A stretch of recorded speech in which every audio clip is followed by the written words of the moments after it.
Hello and welcome or welcome back to Language, Culture, and Dr. Lou. And today I want to share this story with you about a language that has been dying for quite some time or it's on its way out, but there's efforts to save it. So the question is, can this language be saved? And so the language variety in question is Sanna, which is also known as Cypriot Maronite Arabic.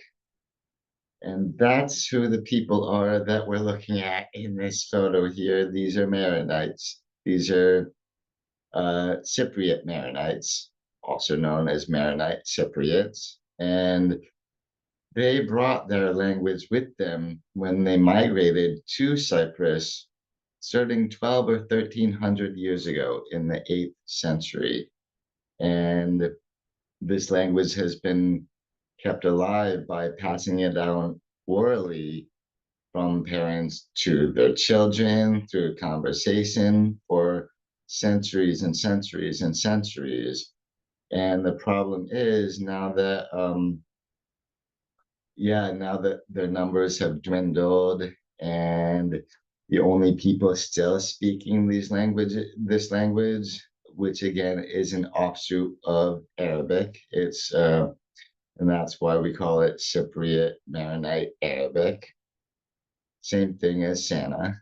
Um, and this language, yeah, it can only really survive if people keep speaking it. And these days, it's only spoken in a couple villages, namely, you've got uh, Cormagidis or Cormagidis, anyway, is the main village, which is the bastion of this language that used to be spoken by at least 50,000 people in over dozens and dozens of villages in Cyprus. And so their numbers have dwindled, and now nobody under 50 speaks the language anymore. And how are you going to save a language if you haven't taught any children to speak it as a native language for a couple of generations now? Well, that's a big question. So, how did these, who are the Maronites, and how did they end up in Cyprus? Well, for one, they're defined um, by the government, by the Cypriot government, as a religious group. And what kind of religion? Catholic. The Cypriot Church is a branch of Catholicism. So that means it's a kind of Christianity, of course.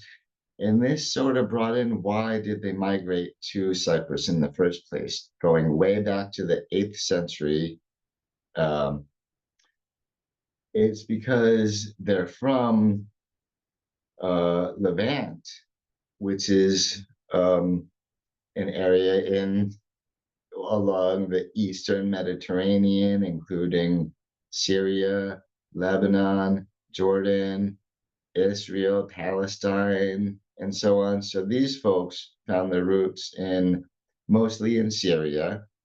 And so there were in the 8th century, there were Arab Muslims invading, sort of taking over there. And so these Arab Christians fled a little bit to the island of Cyprus, which, as you can see on this map, Cyprus is the island all the way in the southeast, the bottom right on this map. And it's in the Mediterranean. And this island is theoretically part of Greece. It's owned by Greece. But as you can see, the northern part is Turkish dominated now. They invaded 51 years ago and pretty much took over the north of it. But pretty much Turkey is the only country that recognized Turkish Cypriot controlled part of Arabic of Cyprus to be um, a sovereign state. Excuse me. Um, Whereas most others recognize that the government of Greece is the right owner of the island of Cyprus. So that's just to give you a little context. Cyprus is a Greek island with a lot of, well, with part of it controlled by Turkey for 51 years now. And and that was a big problem. But even going way back before Turkey invaded in 1974, the Maronite population in Cyprus dwindled quite a lot during the Ottoman Empire. So over the course of hundreds of years, it dwindled quite a bit. Some actually moved away from that island, so that dwindled the numbers. And also, yeah, they ended up getting restricted to living in fewer and fewer villages altogether. And again, this language was passed down from parents to children just conversationally. And when and it was mainly in a few villages, a lot of which were in the north, in northern Cyprus. But when Turkey invaded in the 1970s, a lot of the Maronites had to flee to the south. They fled towards the south of it. And so, yeah, um, when the Turkish came in and invaded, they further displaced these Maronites, and so that never helps a language stay stay together if you're losing your territory, if you're losing the land where the language is spoken. And one thing that's funny about this is that this language, again, Sanna is an offshoot of Syrian Arabic from, well, it was Syrian Arabic 1300 years ago when they left, but then being on the island of Cyprus with virtually no communication with other speakers of Arabic, their version of Arabic has been able to evolve over and over again. And it got a lot of influence by Greek because the Maronites started interacting with the Greek inhabitants of the island, and a lot of them became bilingual between Santa and Greek. And that right there uh, brought in a lot of language contact, which did first put the Santa language at risk of undergoing the process of language shift, which is when a speech community moves from speaking one language towards another. So we can talk about a language dying, but really what's happening is over the course of some time it's being replaced with another language, and that in this case would be Greek. And so the status quo de facto situation in Cyprus is what this map is labeled, because again, it's only really the Turkish government who recognizes that northern Cyprus would be a sovereign state separate from the rest of Cyprus. Pretty much the United Nations and many countries within, well, most countries within, like the US, we don't recognize uh, the Turkish held part of Cyprus as being its own sovereign thing. And by the way, Nicosia is the capital of Cyprus. And as you can see that there. And so that's, yeah, what's been going on for a while. And like I said, over the course of the Ottoman Empire, the Maronite numbers were dwindling.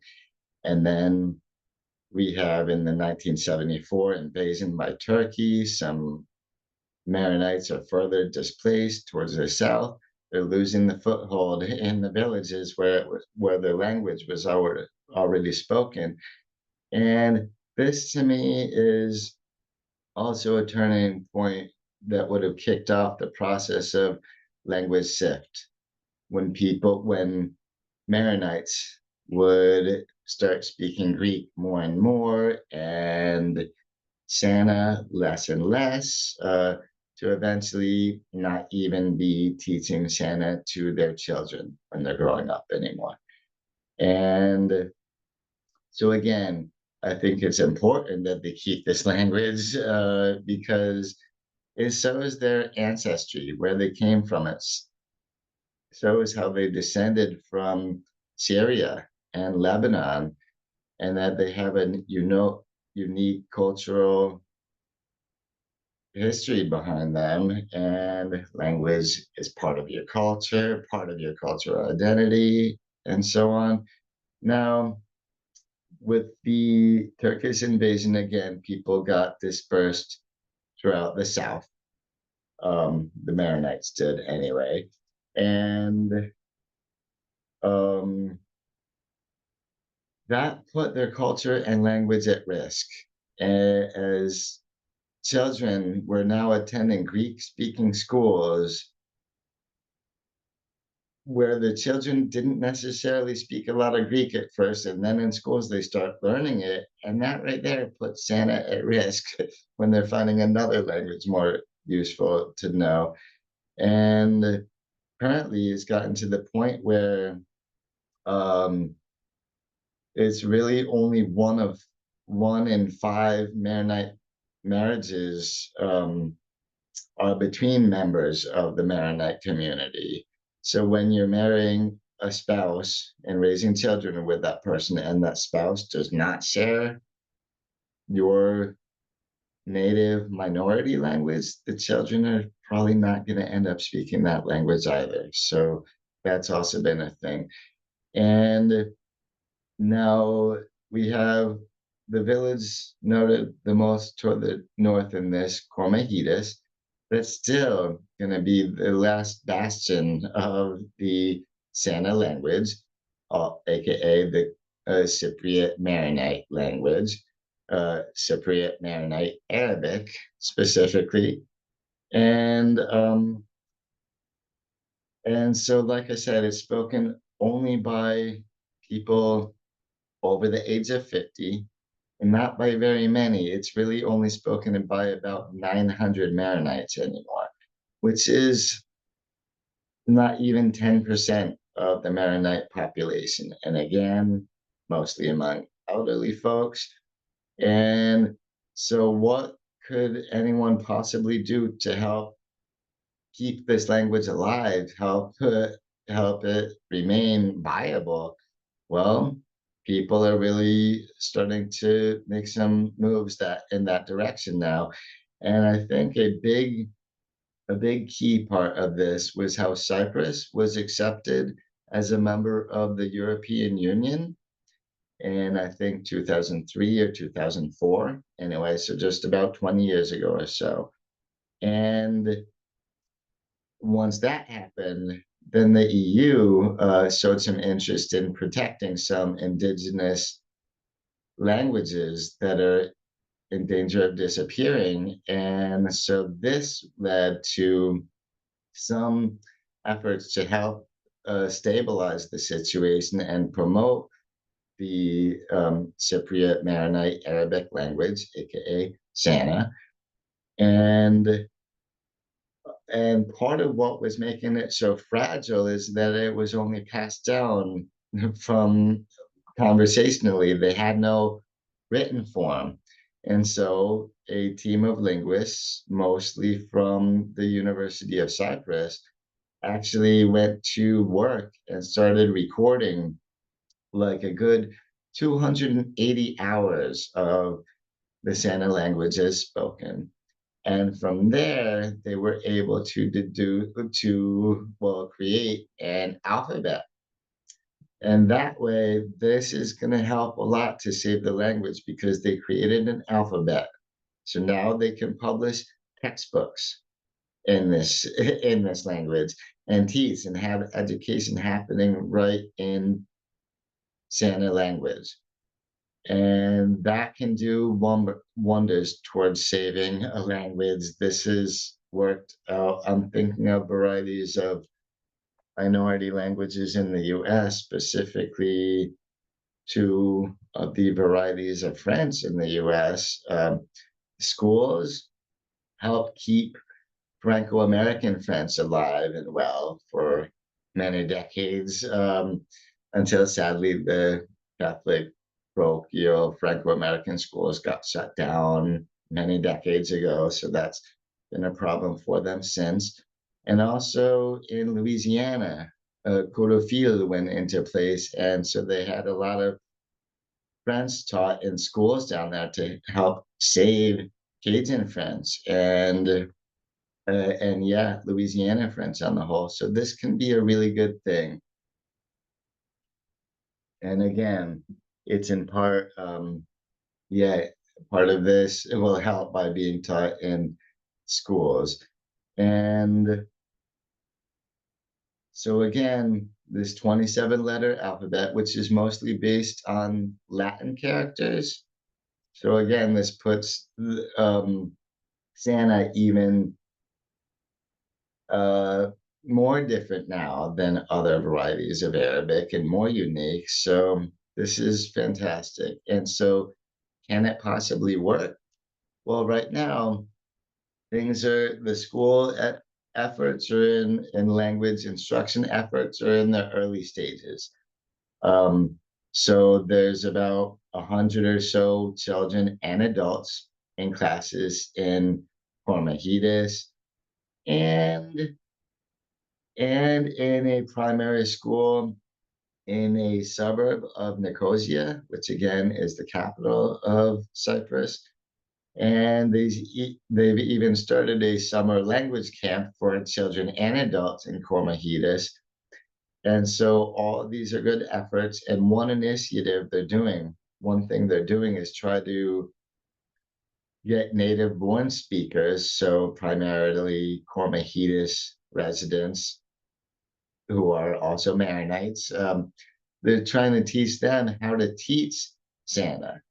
So being able to educate a bunch of teachers to keep passing this language on forward, that is just fantastic. And but the thing is, for Santa to have a real future, there's really no substitute for this language being passed on among young families. Like what would need to happen is young families returning in large numbers to Armahidas and other places where Santa is being taught. And yeah, they have a newly built EU funded school and all of that. And so what you need to do is eventually encourage the language to start being down between generations in the families again. Then you also need a useful use for the language outside of home, school, and church, such as in the workplace, and that could all help. And so again, why should we really care about whether this variety of Arabic, this Santa language, dies or not, or whether it survives? Because well, that reminds me, I'm going to talk a little about Louisiana French again. It reminds me of how if you speak a language, your native language, this is part of your identity. This is part of your culture. It's part of who you are. And so if you lose that one key building block as far as your culture and your identity, then all might be lost very soon. And so again, these schools are doing very good work. And of course, there's a primary school teaching a lot of Santa, but there's also some language classes for children and adults alike. And I love the effort that they're doing to educate teachers and how to teach Santa. So not just speak it, but share it with others. That would all be really important. And so why is all this so necessary? Why can't we just say, oh, yeah, well, they should just move on and speak Greek like the rest of their neighbors, you know? But again, that brings me to Louisiana, friends. This is a little excerpt from a poem called Je suis Cadien by Jean Arsenault, which that is a pen name. His real name is Barry Ancelet. But anyway, and this is just an excerpt of a poem. And Je suis Cadien, the author himself is himself Cajun. And so it's quite a bit autobiographical in nature. It's about what it is to be Cajun, first to grow up Cajun and then to walk through life as a Cajun. And this little excerpt here is from near the end of a small portion of the poem, which the poem is, by the way, many, many pages long.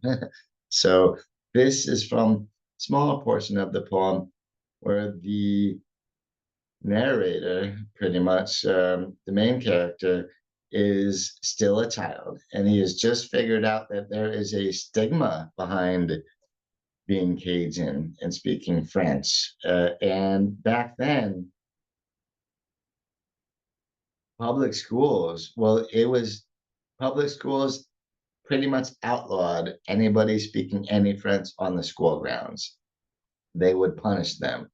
And if you did get, and this is also part of the poem that's mentioned a little bit earlier, if you did get caught speaking French on the school grounds, you were punished. Like you would have to write on the chalkboard, "I will not speak French on the school grounds," over and over and over again, just to sort of beat the French out of you, you know? And so this child, after going through this punishment, and there's all these arguments they're hearing from the teachers and other people in the community. Why not just speak English anyway? It's so much easier. Don't fight it. No need for multiple publicity or bilingual bills or anything like that. Um, just speak English. And the kid is not really buying this so much because near the end, it's all like, okay, yeah, I'll speak English if you want. But when you have to laugh, what language do we laugh in? And to cry, what language do we cry in? And to scream and sing and love and live?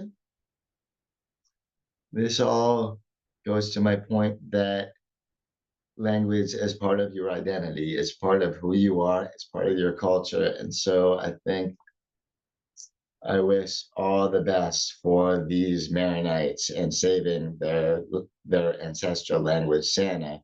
I think it would be super useful, and I'm hoping for the best for them. I'm gonna keep checking in on this story to see how well it's working because it will take a while. Like if you want to reverse a language shift that has already been in progress for a little while and go back to the original language of the speech community, in this case, a very unique variety of Arabic called Sanna. If you want to do all that, that's going to take a lot of work. It's going to mean the schools are going to have to work, and it's going to mean the families are going to have to work to keep that language alive among the youngest generations as well.